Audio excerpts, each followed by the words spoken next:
কারণ মানুষ মনে করবে আমি জিনাকার, মানুষ মনে করবে আমি অন্যায়কারী, আমি বড় অপরাধী।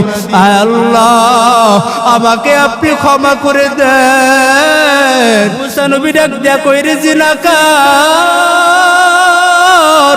তুই যদি ময়দান থেকে না উঠো আল্লাহ তাআলা বৃষ্টি দিবেন না, দোয়াও কবুল করবে না।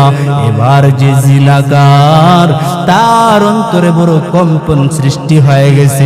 এবার ওই জিনাকার তো বসিয়া নাই, এবার জিনাকার তার যে দিলের মধ্যে একটা কলবের একটা তার আছে, তারটা আমার মালিকের সঙ্গে লাগায় দিছে।